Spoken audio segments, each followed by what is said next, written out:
Jacob, what did you think of the onside kick at the time it was executed? Yeah, I'm looking at the chat right now. I love what Lance said, and I agree. I mean, I think that special teams is such a crazy world of things. I mean, there's so many possibilities, so many turnouts, so many different results of every play. I mean, and special teams really determines the outcome of many games. And we got a great guy that coaches our special teams, and I'm laughing because he's crazy, man. Eckler is crazy, and he takes what he gets, and he truly coaches his heart out, man. He gives everything he can, and Hype is the same way.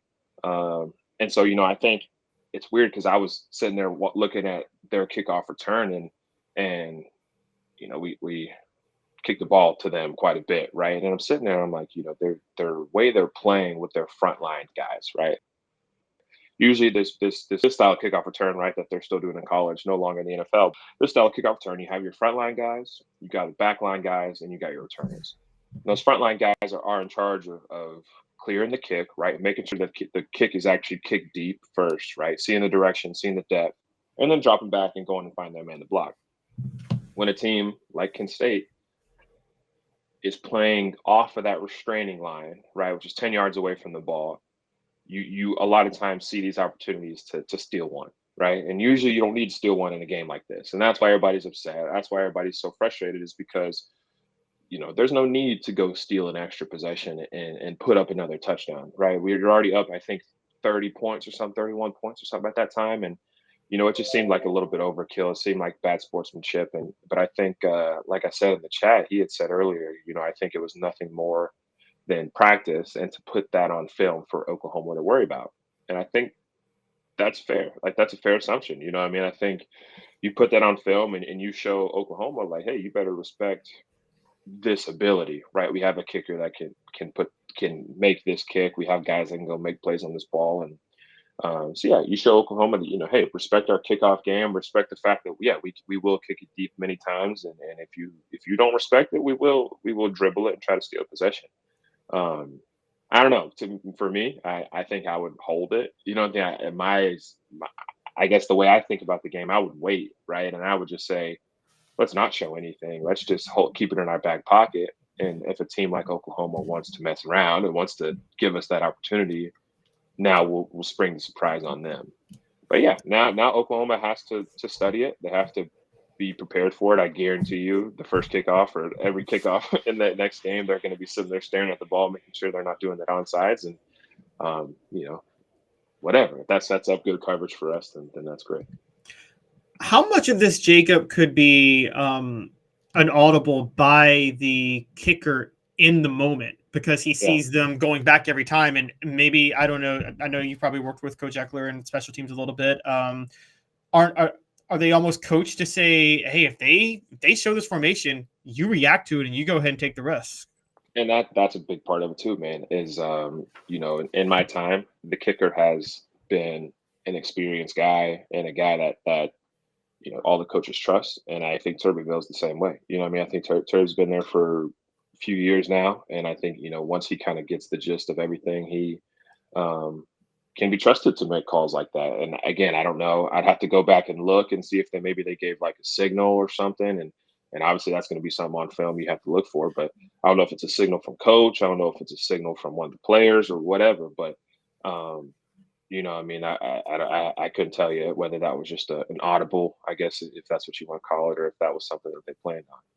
Well, and I mentioned this last week. There was, and it seems strange to give a kicker or a punter an audible, but there was a situation in which Britton Colquitt threw an interception in the swamp, as he had the audible privilege, whatever choice, to throw against a certain formation. It didn't work out, but nevertheless, that is a thing. So that's interesting. Now, let me ask you this, because I'm sure you played special teams coming up, right?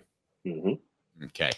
So if Oklahoma sees that and says, holy bleep, we've got to have everybody on the line or more people on the line, does that increase your opportunity for a big return? In other words, was Kent State dropping people for some reason that I have no understanding of?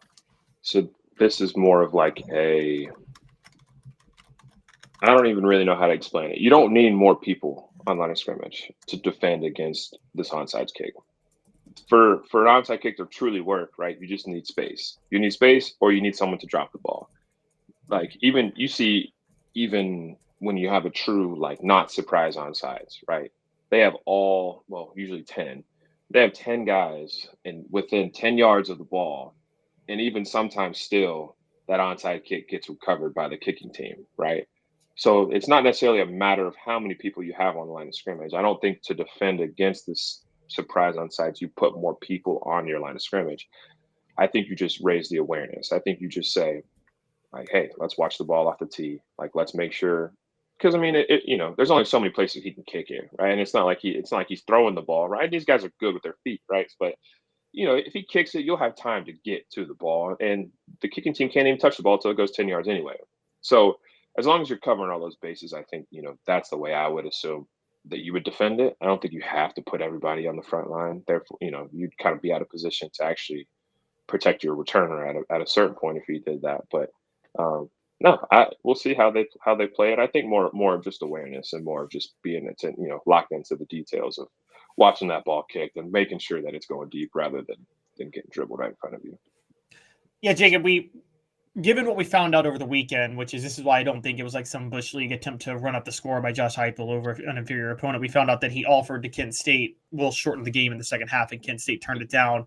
How much of this onside kick would you say he was trying to run up the score early, though, so he could try to shorten the game in the second half because he just wanted to get out of there and focus on Oklahoma? Yeah, I don't know. I don't know if it's that deep. I don't know if it's that, if it's that in depth, I guess. I don't know if you think about it like that. It really could have just been like, hey, they're giving it to us. Like, let's just go ahead and try it. At least practice it and maybe, get a rep at it so we can use it later on in the season if we need to. Like, I'm not sure about how much it actually involved the logistics of the game. Great stuff, Jacob. Tell us about Peak IV Hydration, sir, and I will go ahead and put that link in the chat. You can order online, or you can visit their location in Sevierville or South Knoxville. Yeah, link in the chat. You guys see it. Go check them out, man. Whether it's just getting their patches, you can wear them all throughout the day, and like Dave said earlier, man, keep you hydrated, keep you energized, all those things. I've used the patches when I've been out on the golf course. That's one of the places I like to put them on. I just put them on my side. They stay on the whole day. You can get sweaty, they won't peel off. But they do a really good job of trying to just keep you right, man. Just being conscious about your health is a really big thing for me and for so many people out there, I'm sure. So take the time, look at the link. If you get something great, next time get something great. Doesn't matter, but happy to have them on the show with us. Yeah, and they've got supplement patches too that will help you with vitamin supplements. So, Jacob, we appreciate your time as always. Thanks for being a part of the program, and we will talk to you, I guess, on Monday. But you'll probably hear from me before then. I'm sure I will. You won't stop calling me, man. I'm just kidding. Okay. Have a blessed day.